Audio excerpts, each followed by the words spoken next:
In 2010, I started my first company.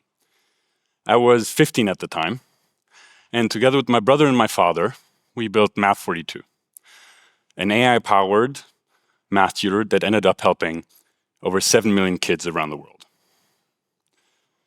When I was 22, we sold that company to an American one called Chegg.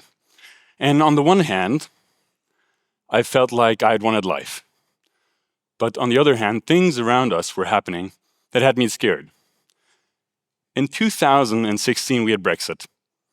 A couple of months later, Donald Trump. And the year after, much closer to home in 2017, Marine Le Pen, a far-right candidate, got over 33% of the vote in the presidential election. All of these events were strongly fueled by disinformation. Now, I'm half French, but I'm also half German. And the history, especially that history that latter part of me carries, told me to be terrified. Because here's what I came to understand. The danger of disinformation is not that we all believe the same lie. It's the doubt it sows.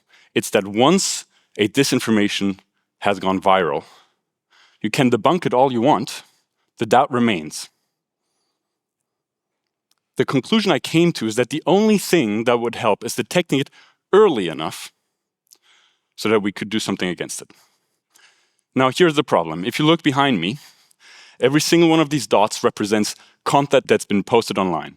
That's hundreds of millions to billions of posts on any given social platform every single day. And somewhere in here is disinformation. But finding it early enough for it to matter, that's what everyone said was impossible. So of course, in 2019, I founded a new company to do exactly that. Let's take a real narrative that's spreading right now, that the Gates Foundation is genetically engineering ticks to make us all allergic to meat. Now, you might laugh, but this is a real campaign reaching real people on Telegram. And lies like this foster distrust in medicine itself. And that hurts the people that depend on that medicine to survive. What you see behind me is a graph that shows how many people have been reached by this narrative. It started on the 22nd and it climbed. By the time it was fact-checked, 180,000 people had been reached. And at that point, you're not fighting it anymore. You're performing its autopsy. So, now you might say, but Maxime, today, we've talked about this a lot today, today there's AI, there's Claude, there's ChatGPT, the most powerful AIs that have ever been created. Why not let them check every post against every known lie and we're done? Well, as powerful as they are, they're quite expensive. Even if we reduce the problem to just 10,000 lies and 100 million posts, which is a lot but nothing compared to what's out there, we would have to send 1 trillion requests to AI. That's one with 12 zeros. Now, I'm a numbers guy, so I wanted to know how expensive would that be. That would amount to 165 million euros per day. That means we can't go that route. We have to get smart about that. Not every question is worth asking. Take this post by Kim Kardashian. Of course, we shouldn't ask whether this is election disinformation, right? So over the past 7 years, we've been building something new. A new, hyper-efficient search technology that does one very simple task before anything else. It asks whether a post online and a known lie are treating the same topic or not. That's it. And what you see is that almost everything is irrelevant, and only a very small set of candidates, here in yellow, remain. Watch what just happened. We went from 1 trillion requests to less than 4 million. That's the difference between 165 million euros a day to less than 1,000 euros a day. That's the difference between impossible and suddenly feasible. And now we let AI do its thing. We let it check everything that's remained, and most of it is disconfirmed. But some of the pieces remain. Some of the disinformation is disinformation that was reproduced again and again. We don't stop there. Now that we have all these incidents, we detect the patterns. And what comes out of this is a network of disinformation sources. The bigger the dot, the more disinformation this source has posted. And of course, you'll find some of the usual suspects, like Russia Today. Surprise, surprise.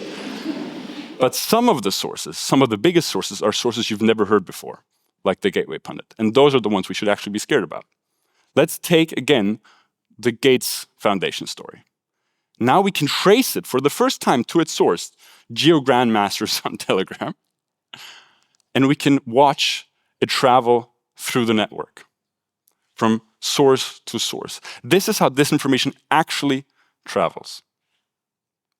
And none of this is a thought experiment. This is live data from what we've been building at Deep Pulse for the past 7 years. Now, this is, of course, just a look at the past, but it enables us to prevent something in the future. Because now that we know the network, now that we know the sources, now we can watch for anything that comes out of there, any new narrative, and we can rate it on two things. One, virality, so how quickly is it spreading? And two, criticality. So are we talking about sports, not so important, or politics, much more important? And that gives us an assessment of risk. And this is exactly what we need to know what to ignore and what to actually combat with the platforms and everyone else. This is an early warning system, not for tsunamis, but for disinformation campaigns. The Gates Foundation story was detected on the 29th. With this system, we could have detected it on the 24th. That's 5 days. 5 days in which we could have done something. Prevent the spread, warn the public. Now, this changes the very terms of our fight against disinformation. Because to do real damage, a lie has to push hard and fast across many sources. And pushing hard and fast is exactly what this system detects. So the very thing that makes disinformation dangerous is what gives it away. So for the first time, that asymmetry runs in our favor. For the past 20 years, in the age of social media, we've lost the fight against disinformation. We've seen the examples before. Not because we didn't care, not because we didn't try to, but because finding the dangerous lie in time, at scale, was simply too slow and too expensive to work. That's what's changing. The most dangerous thing about disinformation, the thing that made it unbeatable, is gone. And what comes next is a world where the truth finally gets to keep up. Thank you very much.